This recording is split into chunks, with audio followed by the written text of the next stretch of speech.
Sometimes you just need more fridge or freezer space. The Frigidaire Gallery Custom Flex Temp Drawer Refrigerator has the flexibility you need. Available at Lowe's, the Custom Flex Temp Drawer adjusts from fridge to freezer with just the touch of a button. So whether you're entertaining and want to chill wine and cheese to the perfect temp, or need more freezer space for leftovers, this fridge can do it all. Visit a Lowe's today to see for yourself. Every day is a great day to shop appliances at Lowe's. U.S. only. The following is a Hoop Ball presentation.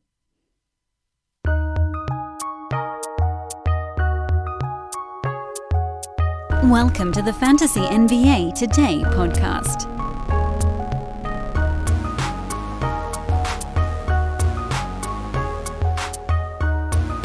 What's happening, everybody? A good Sunday to you all, and welcome to another special weekend edition of Fantasy NBA Today, a hoop ball presentation. It's 17 of 17 so far here in the month of October. We're going 31 shows in 31 days, more than halfway through, and just 2 days until the start of the NBA season.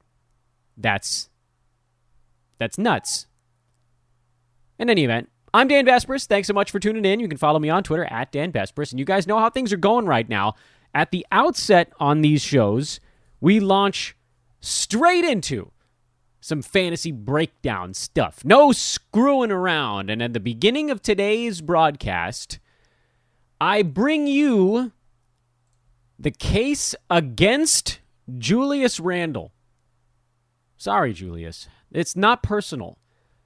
But Julius Randle is pre-ranked number 29, which, by the way, shout out to Yahoo.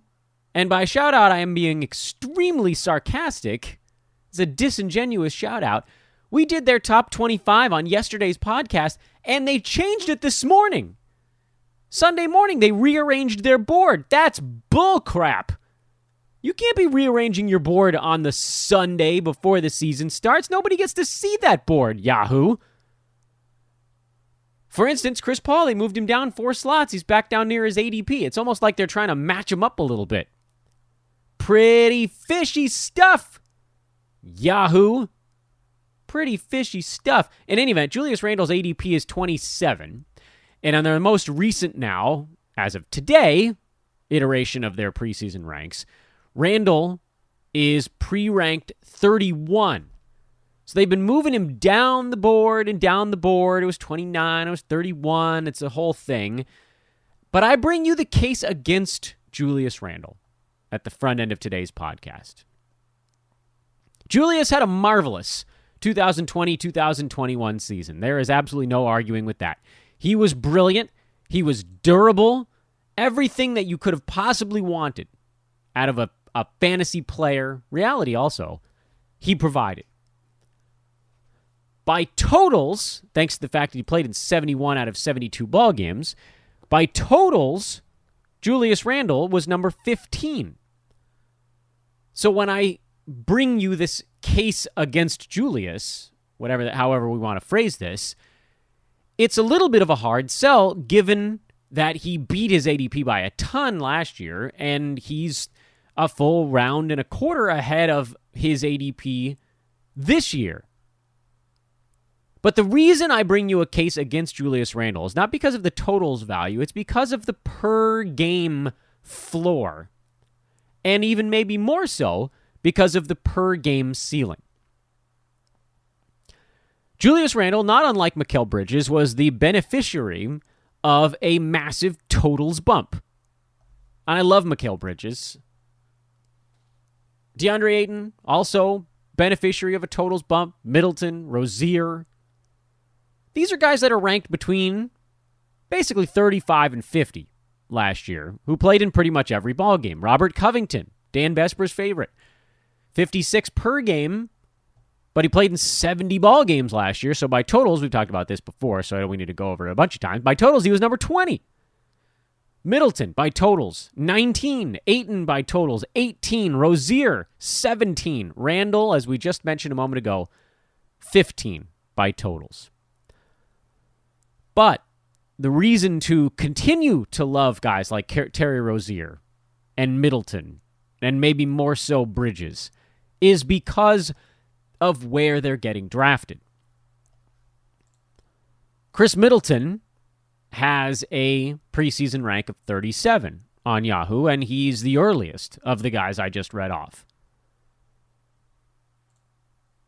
Mikal Bridges has a preseason rank of 53. Rob Covington, 73. Who the hell else did I even say in that rant just a minute ago? It doesn't really matter. Rozier, was that the one I've left off the books here? Preseason rank of 69. But Julius Randle, up until this morning, in the 20s. Actually, what the hell's going on here? I keep getting like old versions and then new versions of their rank board. This is annoying. Where are these guys? What the hell is the actual... What are you guys projecting here, Yahoo? You've got it all over the map. Yeah, Randle back now at 31. Can you believe that? They moved him outside the top 30 right before we did this little bit. That's stupid. Randle's being drafted in the middle of the third round. However you slice it. We've seen him go as early as about 24. We've seen him go as late as about 32. But here's the problem. Julius Randle was number 38 on a per-game basis last year, where basically every single thing broke his way. The Knicks had nobody else to function as an offensive option pretty much the entire season. A little bit of Derrick Rose at the end. Don't try to tell me that RJ Barrett fills that role. He doesn't. Sometimes you just need more fridge or freezer space. The Frigidaire Gallery Custom Flex Temp Drawer Refrigerator has the flexibility you need. Available at Lowe's, the Custom Flex Temp Drawer adjusts from fridge to freezer with just the touch of a button. So whether you're entertaining and want to chill wine and cheese to the perfect temp, or need more freezer space for leftovers, this fridge can do it all. Visit a Lowe's today to see for yourself. Every day is a great day to shop appliances at Lowe's. U.S. only. So Randle got to take almost 19 shots a ball game. Free throw stroke was solid last year at 81% for Julius. This is a guy who had not really been an 80+% free throw shooter consistently at any point in his career. In fact, his previous season high was 73.3, and that was the very year before. Also in New York. So he jumps from 73 to 81% at the free throw line. Field goal percent is not going to be that high while he's taking this volume of shot. Interesting little footnote. Took 15.7 shots per game in New York the prior year, and then 18.6 this year. And 18 and change in the playoffs, where he couldn't make a single one of them. So New York went out and addressed their issue, which in large part was everybody on the team knew how to play Tom Thibodeau-level defense, which is playing real damn hard. And everybody was playing through injuries, and that's cool and all. But they had no one that could put pressure on an opposing team besides Randle. So get it into a playoff structure, allow teams to play as hard and prep as well as the Knicks generally did during the regular season, and they got beat up.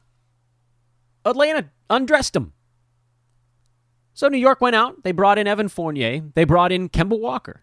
Not that these are massive offensive difference makers, but they are guys who will take shots wherein a Knicks team last year didn't have those guys. They also brought back Alec Burks. They brought back Derrick Rose. They still have RJ Barrett. There are now other guys on this roster that are going to be doing stuff on offense, whatever the hell you want to call it, stuff, besides Julius Randle. What we saw last year was basically the absolute maximum that he could or frankly should be asked to do. There's nowhere to go but down. I don't think the lack of usage this year, and it won't be lack, but it will be a step backwards, will be offset by any kind of efficiency jumps. We saw probably about as good as free throw is going to get. Field goal percent probably not going up because he generally takes kind of tough shots, and he's probably still the guy that takes the weird shots at the end of the shot clock. Maybe you see Kemba flash a few of those. But 24 points and 6 assists and 2.3 three-pointers and the high-volume free throw, now slightly positive impact stuff. His usage comes down, so his value comes down. And even if you only think it's a little bit, from 38 per game, a little bit drops him where? 44? 50? probably 50. It's probably around because guys start to get a little more bunched up by the time you get to the fourth round. Now you're talking again about a guy who basically needs to play in every ball game. And he might. You might get basically what Rob Covington was last year, which is a guy just outside the top 50 who played in almost every game, and so he ended up at number 20 by totals. That's how Julius beats his late 20s ADP. He plays in 80 out of 82 ball games. Is that really what you want to bank on from your third round pick? A guy with late fourth to maybe even fifth round per game value who's just extremely durable? I don't want that. Because things can go wrong. If he turns one ankle, he doesn't get to his ADP. One. That's all it takes. And I know what you're saying. Dan, he made it last year. Why can't he make it again? He could. He absolutely could. But we play the percentages here on Fantasy NBA today, and the percentages would indicate that if you have pick number 30 in your league, you shouldn't be looking for a top 50 per game guy who's probably durable. That's the wrong way to spend your third round capital. You should be looking for someone who has a per game mark near or above, or at the very worst, ever so slightly behind your draft slot, and is also somewhat durable. But if they're not, they better be an absolute dynamo on the per game side. I bring this up because the guys that are getting drafted around Julius Randle this year, there are some pretty good examples of guys who just have a higher per game upside. Julius Randle is 27th. You guys don't care about the guys going in front of him. We'll mention the guys going behind. Michael Porter Jr. actually has a later ADP than Julius Randle right now at 28.9, although Yahoo's adjusted pre-ranks are going to probably flip that before opening night. DeAndre Ayton, actually pretty freaking similar to Julius Randle overall this year, at least in terms of what they're... And Zion, the heck with that. Shai Gilgeous-Alexander, also not my favorite pick in that zone. Chris Paul, ADP of 31.3. I would be floored if Chris Paul's per-game production was behind Julius Randle. Beat him by 2 rounds in that department last year. And Julius is probably taking a step back. So even if Paul takes a step back, they're in kind of lockstep at that point. I mean, we're talking about like pick 30 at this point. Who are the other guys behind here that had a better per-game mark than Randle last season? Did Chris Middleton? No, they were pretty damn close, actually. Randle was 38. Middleton was 40. Kind of the same boat.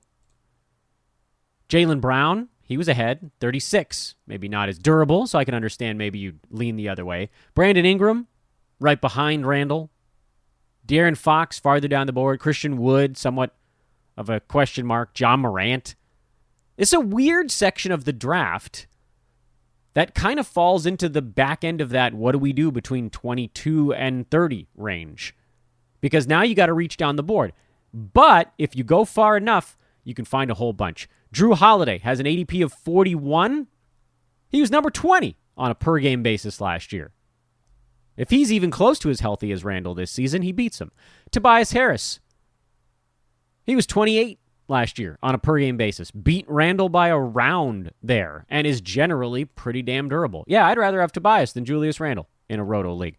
Clint Capella, certainly not as durable, but was number 26. Beat him by a round last year. John Collins, who everybody hated, actually was only about 8 slots behind Randle last season. Would I take one over the other? No, I actually think they're going to be pretty close this year. Miles Turner, injury risk? Yeah. Early second round per game? Yep. Rashawn Holmes, right in there as well. Holmes was 33. He beat Randle by 5 slots last season. Kristaps Porzingis, who almost was the guy I talked about on today's show. He was number 21 last year. And now you're getting into like the end of the 4th round. So presumably you don't have to go this far down the board.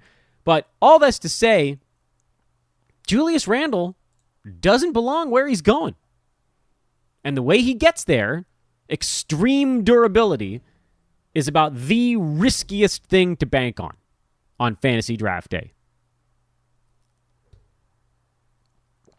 I know what you're saying. Dan, you preach finding the guys with the 10th category. I do. But that should be the cherry on top. That should be the icing on your fantasy cake. You should be finding a guy who hits that mark, your draft slot, their per game production. And then the durability should be the bonus on top of that. An example of that this year would be getting Bam Adebayo at like pick 18, who was number 19 on a per-game basis last year and probably figures to see his role not all that different season over season, but also does have the 10th category.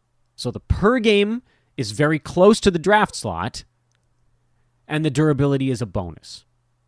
Rudy Gobert, getting drafted around 25-ish, somewhere in that neck of the woods. Last year, per game, 23, also was very durable. I would even argue Michael Porter Jr., getting drafted around 25 last year, was number 27.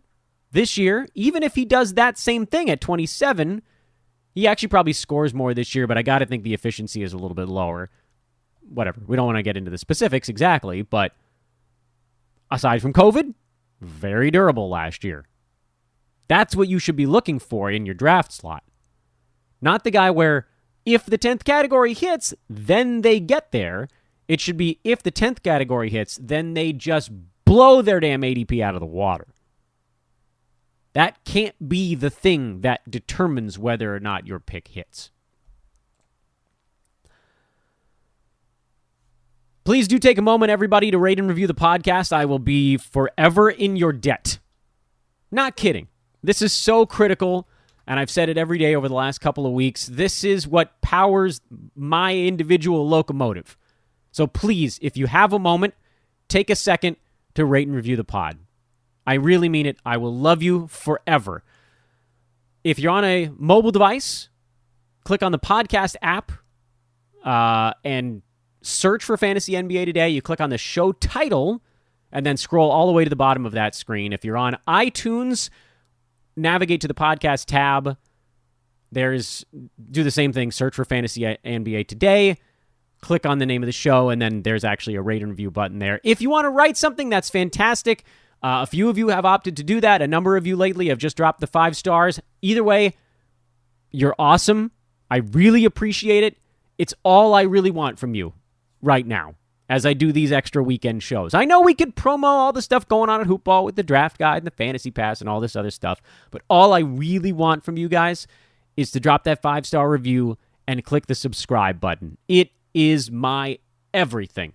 And because I promised that I would try to find funny reviews to read, let's see, Cousin Ant, he's part of the Old Man Squad Army. Cousin Ant said, stumbled upon this pod last season and won both my head-to-head and roto leagues. Awesome. A lot of it was due to Dan preaching the Old Man Squad mentality. There we go. Consistency, durability, and predictability. I drafted higher floor guys in the early rounds, and it paid off. Thanks, Dan. Proud to draft the boring team again this year. That's what we do here, man. We leave our drafts thinking, well, that was boring. And then we win. Wanted to mention, by the way, again, I will be hosting a Discord Q&A for premium subscribers every Monday this season. For those of you that have the draft guide or the Brewski 150 by themselves, meaning the a la carte options, you'll have this one coming up tomorrow, preseason Dan Q&A. Everybody else, after the season starts, it's for Fantasy Pass holders. By the way, if you want to get a Fantasy Pass and not have a 6-month lock, you can just do it after the first day of the season. Get it on Wednesday morning, and then you can cancel it any month.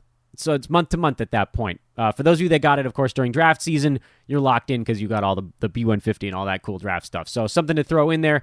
The Dan Besbris Discord Q&A happening every Monday in our Fantasy Pass Discord. Today we're talking about the ESPN Top 25. We did Yahoo yesterday. I know you guys like it when I go full bore into some player breakdown. I guess I could have probably just jumped straight into the ESPN rankings, but look, we did a lot of this discussion on yesterday's show, and I don't want to repeat myself too much. I will, because I realize folks may be listening to this. This may be the first and only show you guys listen to of Fantasy NBA Today, so I'll put my thoughts out there. But ESPN got out of their own way a little bit and put out a real category head-to-head rank board this year. Congratulations to the folks at ESPN for finally not just doing a one-size-fits-all, mostly points league board, although it is still extremely heavily influenced by their love of points leagues, and it's just nuts in a couple of spots. So let's go through that top 25. If anybody's just outside the top 25, we can give them a little bit of love, but we'll break it on down. By the way, I hate ESPN's UI, but seeing this particular board that people are drafting from makes me want to play all of my leagues on ESPN so that other people can get shoved into the wrong picks by their board. Nikola Jokic, number 1. Luka Doncic, number 2. I have the exact same analysis that we had on yesterday's podcast. Just go back and listen to that one if you want to know what I think about Luka at number 2. Things already diverge from Yahoo's ranks by pick number 3, where ESPN has Kevin Durant. And here's the thing. I'd love to get on here and say, this is nuts! Which was like my best weird combination of, crap. Who did the voice? He plays Larry David's cousin on Curb Your Enthusiasm. He plays Bing Bong in Inside Out. What is that actor's name? Oh, Richard Kind. Richard Kind.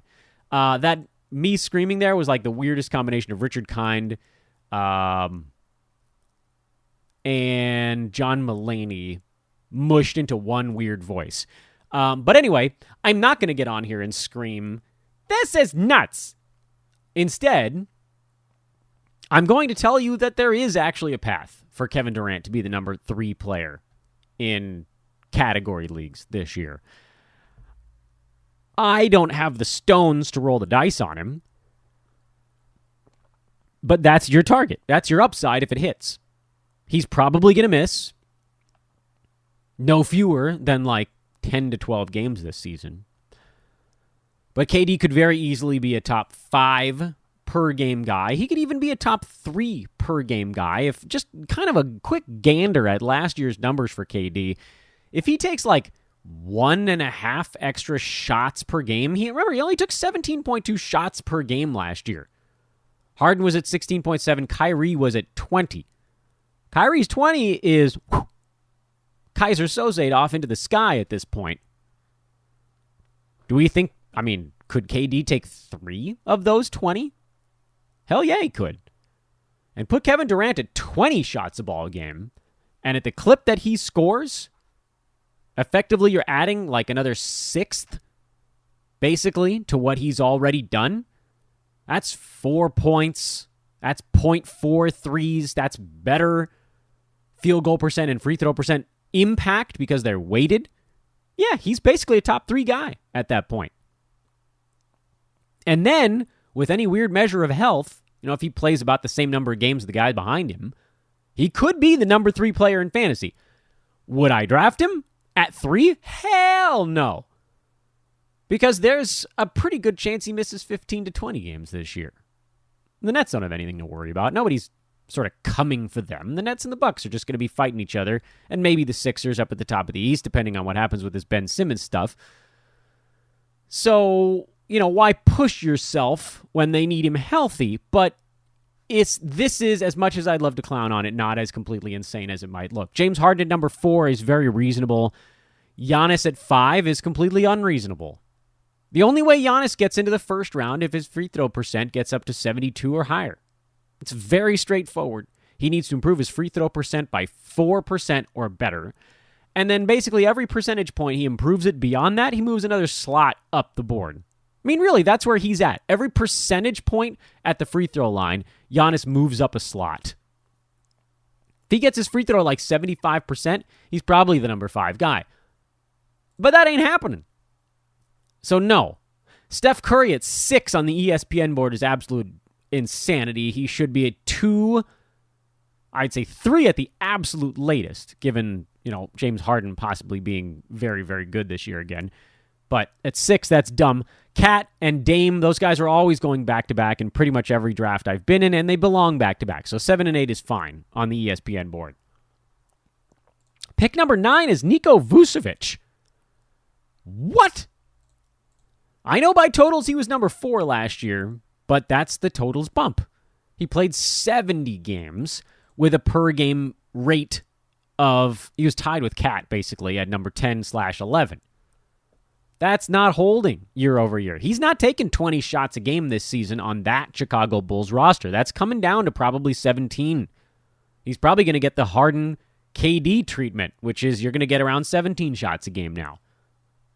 Take away a bunch of that usage, yeah, the rebounds stick, but points, threes, assists, his solid free throw percent, all of that stuff dials back on Vooch. Not to say that I don't think he's going to have a really good season, because he was very, very, very, very good last year, and there was a pretty good drop-off behind Cat down to Beal and Turner and Tatum and Giannis and Freddie VanVleet last season on a per-game basis. So even if there is that drop back, you're probably looking at Vooch, he's probably inside the top 18 this year per game, maybe top 20, 22 at the absolute worst for him. And then if he's durable, yeah, sure, he can get back towards that turn area, but why on earth would you take him here? When the guy right behind him, Jason Tatum, who's likely to be better this season while not battling COVID and then all the after effects of it, those two guys probably more or less flip-flop season to season. Tatum also very durable. So, that there's that element of it as well. To me, Jason Tatum's the guy that could push into that top 5 or 6 because of a totals bump. And then it's Vooch, I should say, that could push into the top 11, 12 range by totals. So those two guys kind of flip roles this year.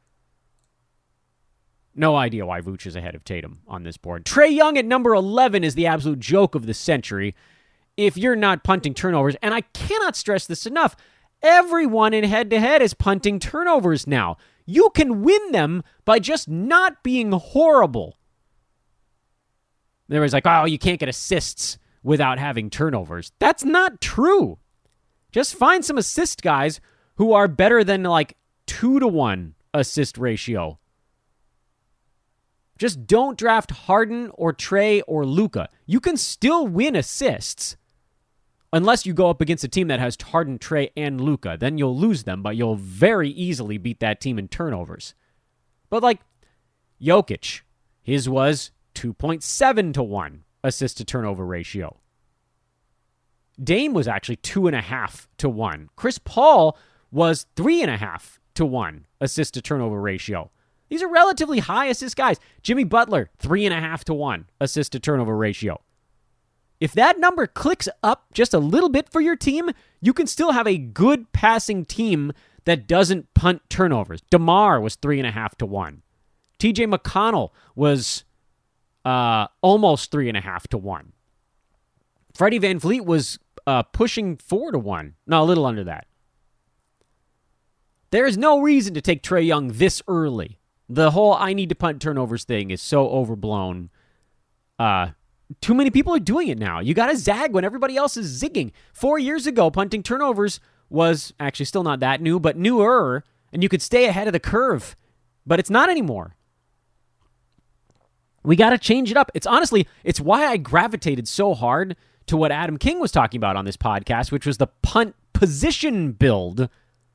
You're punting a position. Instead of just punting turnovers, you could punt guard stats, or you could punt big man stats. Probably easier that way because there's more shooting guards and point guards and wings and so forth that are available super duper late in the draft. They're like no centers left after round 10. But punting a position, yeah, you give up a few things, but it flips the board in a way that punting turnovers no longer flips the board. You're competing against half your league when you do that. Bam Adebayo at 12, and it's the only time I'm going to tell you this. ESPN got it better. Because, yeah, Bam's not going to hit that mark on a per-game basis, so it's a little bit dumb to take him at 12, but he's probably going to beat that by totals. And in a second-round pick, guaranteeing a totals win, again, outside of catastrophic injury, you're in good shape. Bradley Beal at 13, I'm good with that. Paul George at 14, AD at 15, I'm good with those.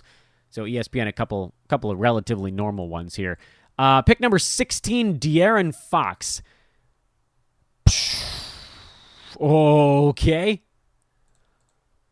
Oh, where do we even begin with this one? You guys know I'm lower on Fox than some. He was obviously much better down the stretch last year than earlier in the season. In the last half of the year, he was number 46 in 9 category leagues, but it actually wasn't turnovers that was the reason that he was so far, or that he was still that far down the board. In fact, punting turnovers only moved him up by 9 slots into first pick of the 4th. He was number 37 if you punted turnovers last year in the second half of the season. He took 20.5 shots per game over that stretch. I don't know how he could possibly keep up a higher volume than that over the course of the year. I think if you're projecting kind of a best-case scenario for Fox, it's about 20 shots a game. 27 points, 3 boards, 7.5 assists, 1.7 steals. The problem with Fox is free throw percent. So the thing about this board that makes no sense to me is, are we punting turnovers or are we punting free throws? You can't have it both ways. Trey Young at 11 being super high like that, it seems to indicate that the ESPN rank board is punting turnovers. And even then, he didn't get that high. Trey without turnovers was number 22, so you're still 11 slots back of that. But if you then add on a free throw punt, then Trey goes way back down the board again to number 50. So which is it, ESPN? You cannot have it both ways. Julius Randle at number 17. We just talked about him. That's dumb. 18 for Jimmy Butler. That's way too late for James Butler. It's way too late. I know he missed a lot of ball games, and he always does. And for head-to-head, that's kind of a pain in the butt in a way that it's less of a pain in Roto. But this guy was number 3 the second half of last year and number 8 over the entire season. He beats 18 on a per-game basis with his eyes closed. LeBron James at number 19 again suggests maybe we are punting free throws on this format. Joel Embiid at number 20. I'm not drafting Joel Embiid anywhere, but sheesh, if he's at 20, I am absolutely drafting Joel Embiid. This is like the all-time overreaction board from ESPN. What? This is like complete nonsense. It's complete and total nonsense. And again, they are claiming this is their categories scoring board. I don't think that they tell me if it's 8-cat or 9-cat. But Embiid had 3 turnovers a game last year. So punting turnovers actually helped him a little bit. Didn't help him as much as some other guys, like his overall ranking stayed about the same. Embiid was a top 5 per game guy last year. Even missing 20 ball games, he was number 16. 21, actually. And that discrepancy matters because if he played one more game, he probably was number 15. If he played 2 more games, he was probably number 14. Like, he was legitimately 2 games away from being number 14 by totals, which is still missing 19 games. And I get it. Again, on the head-to-head side, that's a crazy headache. But mid to late second round? Embiid should very easily be in front of Anthony Davis. Even if you disagree on every other name on the board. AD was not good last year, and he's having free throw yips. That's nuts. Rudy Gobert at 21, that's good. Domantas Sabonis at 22. You're not going to do a whole lot better than Domantas there based on who else is off the board. Russell Westbrook at 23. Again, what are we punting here? Everything? I don't follow. Chris Paul at 24. This is where I thought he'd be this year. Those of you guys that listen to this podcast in the offseason, which I realize is not, that's like a third of you, maybe even less. Compared to how many people are listening right now going into the start of the season, it's actually probably more like a quarter. There's a lot of you that show up this last 2 to 3 weeks. During the offseason, I said, and I can't totally quote myself, but I can almost quote myself. I said 2 great seasons out of Chris Paul will drive up his price tag a little bit. 2 seasons ago, he was getting drafted near 40. And we pounced all over that because there was just no way it was going to be that bad. And then last year he was getting drafted in the mid-30s. Everybody was afraid he was getting flopped over to Phoenix and then he wasn't going to have his feature role. And we jumped all over that one. And I said, okay, now we've all seen it. He played great. His team went to the finals. Everybody got to see vintage Chris Paul. He was number 18 per game. He played in 70 out of 72 ball games. He was number 5 by totals last year. Like a serious league-winning third-round pick. Surely he'll get drafted late second round this season. And then he hasn't been going late second round in any draft anywhere, apparently other than ESPN, who has him as the last pick of the second round. And when I was talking about that in the offseason, I said, if he's really going to go at like 20 to 22, I'm probably passing on him. Because now we've wiped out a lot of that per-game jump. When he was getting drafted at 36, and he had the ability to go per game at like 15 to 10 range, wow, that was a huge wiggle room for him to miss ball games due to injury. The durability thing was a weird and unforeseen side bonus each of the last 2 years that we happily took, but didn't really expect. This year, first of all, deep playoff run, short offseason. We have to assume that he's not going to play in 80 out of 82 ball games over the course of this coming season. On top of that, my thought was, if there's any dial back in his game during the regular season, that 18 per game could come down to like 22.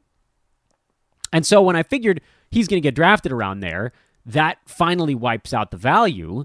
This is what I was envisioning. But then Yahoo had him in the early 30s for a while before they moved him up to 26 and now back down to 29.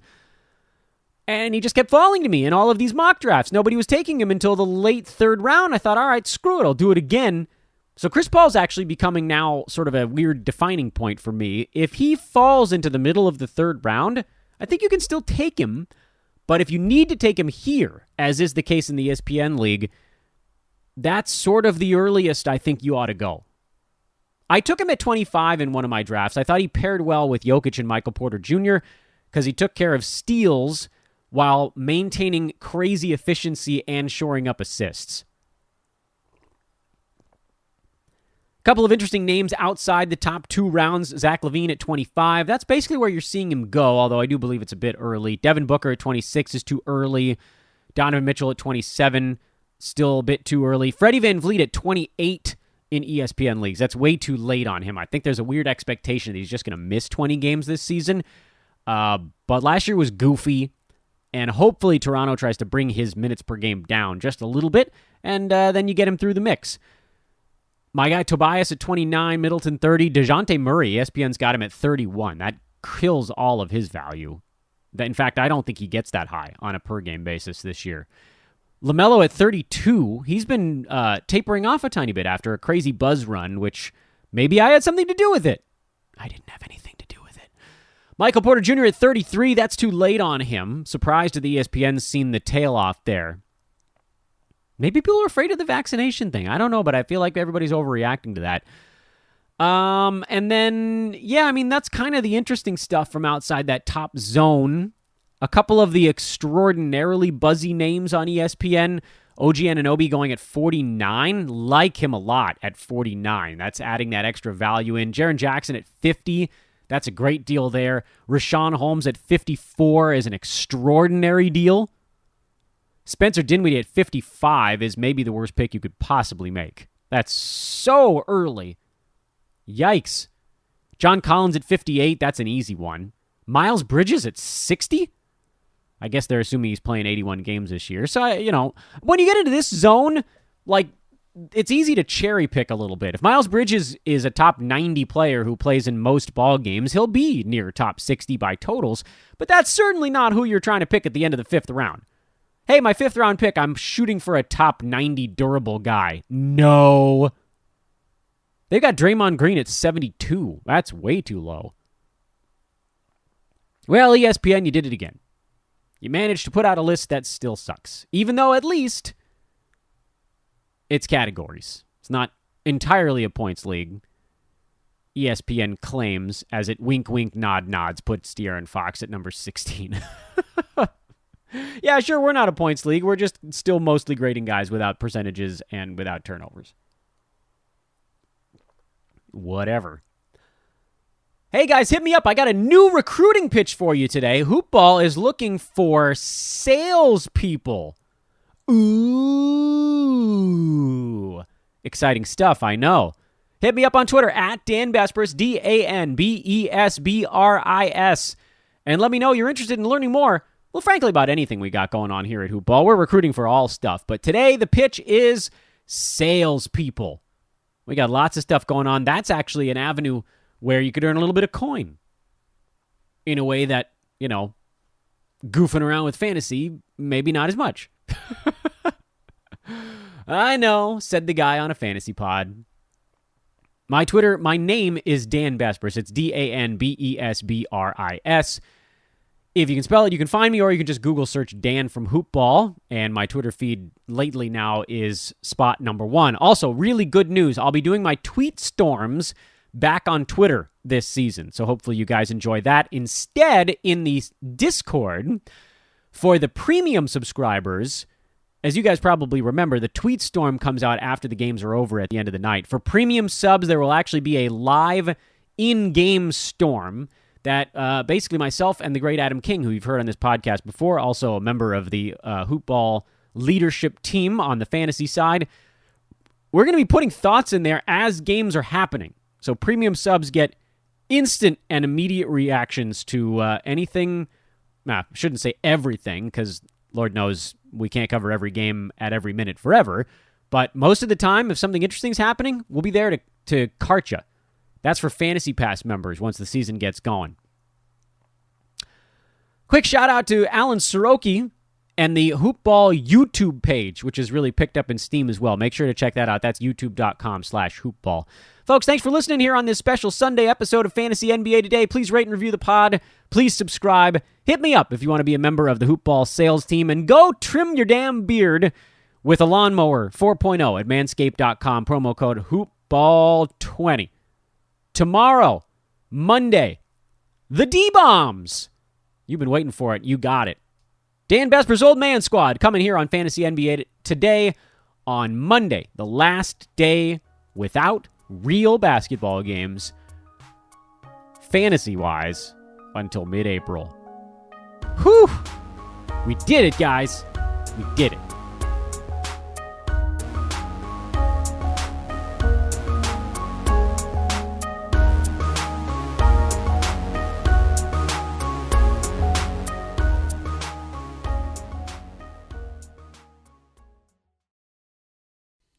This has been a Hoopball presentation.